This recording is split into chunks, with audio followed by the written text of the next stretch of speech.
Assalamualaikum warahmatullahi wabarakatuh. Nama saya Muhammad Syed Abdul Aziz dengan NIM 1501622052. Di sini saya akan mempresentasikan PLC untuk untuk tugas mata kuliah pengembangan media ajar. Jadi PLC ini merupakan salah satu elemen belajar untuk mata pelajaran instalasi tenaga listrik kelas 11. Baik, kita mulai untuk presentasi hari ini. Jadi sebenarnya PLC itu apa sih teman-teman? PLC itu adalah sebuah perangkat elektronik yang digunakan untuk mengendalikan proses industri menggantikan rangkaian kontrol kabel keras yang lebih tua dan kurang fleksibel. Jadi PLC ini sangat penting dalam aplikasi otomasi dan kontrol proses. Banyak sekali keuntungan dan kelebihan ketika kita memanfaatkan PLC. Untuk lebih jelasnya kita akan bahas di slide yang akan datang. Seperti yang udah saya sebut di slide sebelumnya, sini ada 4 fungsi utama dari PLC. Yang pertama, mengendalikan proses industri secara otomatis. Yang kedua, memantau kondisi dan variabel proses. Jadi kita tidak hanya bisa mengendalikan, tapi kita juga bisa memantau sekaligus. Lalu yang ketiga, fungsi PLC itu adalah melakukan keputusan berdasarkan logika yang diprogram. Dan yang keempat, mengendalikan perangkat keras atau output seperti motor, pompa, dan katup sesuai dengan logika yang sudah kita program di pemrograman PLC. Si PLC ini atau Programmable Logic Controller ini posisinya ada di tengah atau di proses dari sebuah diagram kegiatan.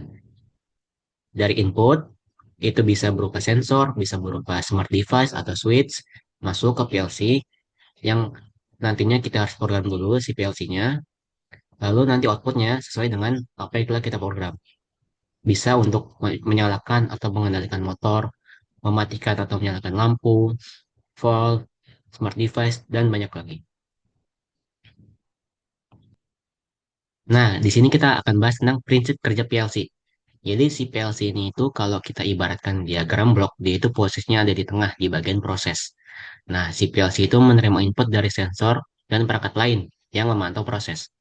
Lalu memproses input berdasarkan program yang telah ditulis oleh teknisi atau kita sendiri. Lalu si PLC menghasilkan output untuk mengendalikan hardware atau mengubah kondisi proses. Nah, proses berulang ini terjadi dalam siklus yang sangat cepat atau kita bisa sebut dengan scan cycle. Ini kita juga akan bahas di slide selanjutnya. Nah, tadi kan udah saya jelasin kalau posisi PLC itu ada di tengah, di bagian untuk memproses output berdasarkan program yang telah kalian buat. Jadi teman-teman kira-kira bisa nggak untuk sini kan ada beberapa foto perangkat. Nah, kira-kira nih kita ini bagian input nih ditaruh apa aja dan bagian output ditaruh apa aja. Nah, ini kan namanya tadi perangkat smart device atau switch ya. Jadi ini bagiannya ke input atau output. Jadi ini tuh bagiannya ke input. Ini itu sebutannya push button ya teman-teman. Ini juga sama. Ini tuh di bagian input. Nah, tadi kan kalian masih ingat nggak kalau PLC itu nggak cuman menerima input berupa device, dia juga bisa menerima input berupa sensor. Nah, di sini kita ada yang namanya sensor infrared. Ini juga bisa menjadi salah satu input untuk PLC. Nanti tinggal bagaimana mau diarahkan kemana nih si infrarednya. Apakah misalnya bisa untuk membuka pintu atau menutup pintu dan banyak macamnya.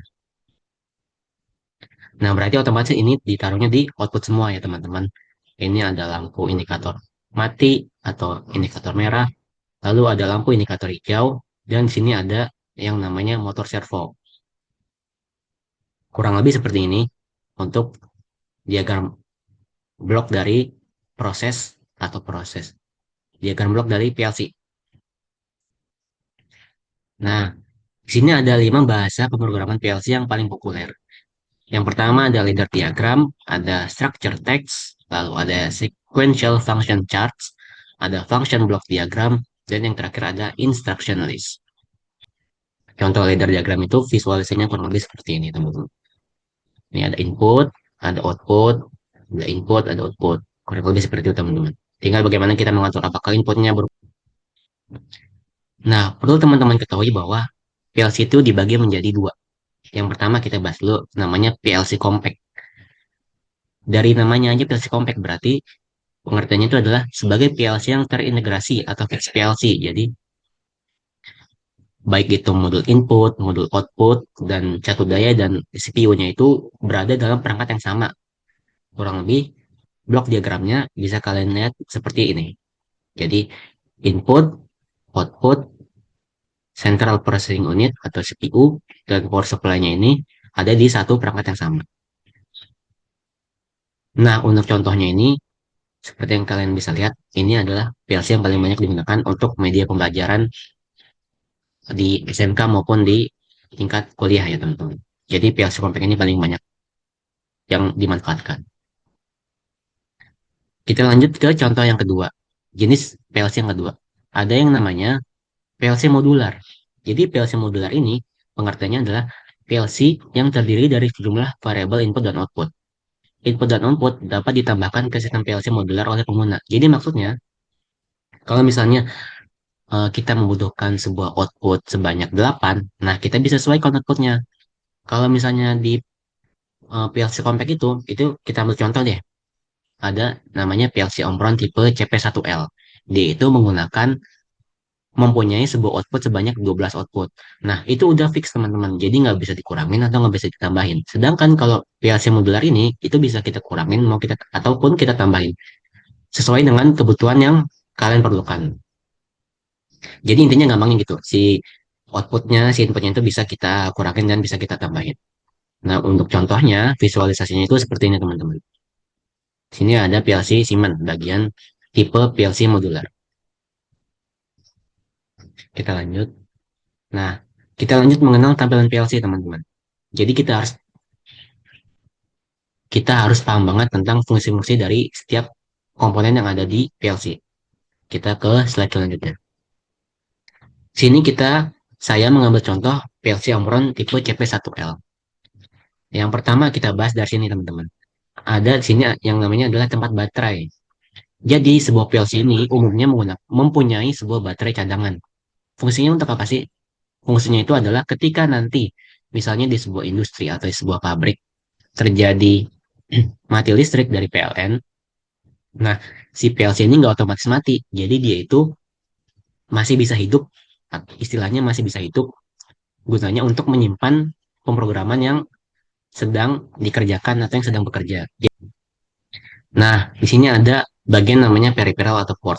Kalau misalnya ini itu bisa kita buka tutupnya teman-teman. Jadi kalau misalnya kita buka, ini tuh ada tempat untuk kita menghubungkan antara PLC dengan si laptop. Ketika nanti kita memprogram PLC, itu kan kita pakai software.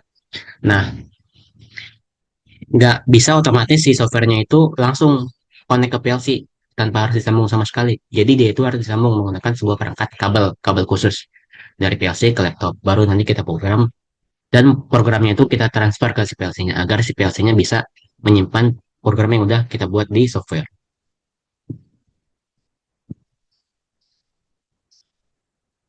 Nah, di sini ada yang namanya bagian input teman-teman. Bisa kita lihat sini ada tulisan DC 24 volt. Nah, berarti si PLC ini inputnya itu harus menggunakan input DC, nggak boleh menggunakan input AC. Kenapa? Karena itu bisa merusak si PLC itu sendiri. Intinya, teman-teman harus perhatiin uh, tulisan atau spesifikasi yang ada di PLC tersebut.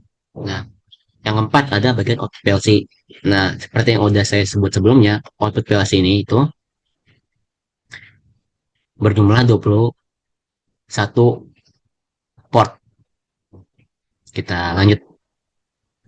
Jangan lupa untuk selalu membaca template dari semua perangkat yang kita gunakan ketika kita praktek, baik itu PLC ataupun motor dan lain sebagainya. Baik, untuk penjelasan tentang awalan PLC, saya rasa segitu saja cukup. Nah, jadi yang bisa kita sebutkan, kita itu belajar tadi soal bagian-bagian dari si PLC, keunggulan dan kekurangan dari si PLC, habis itu cara kerja PLC itu gimana sih, kita udah bahas.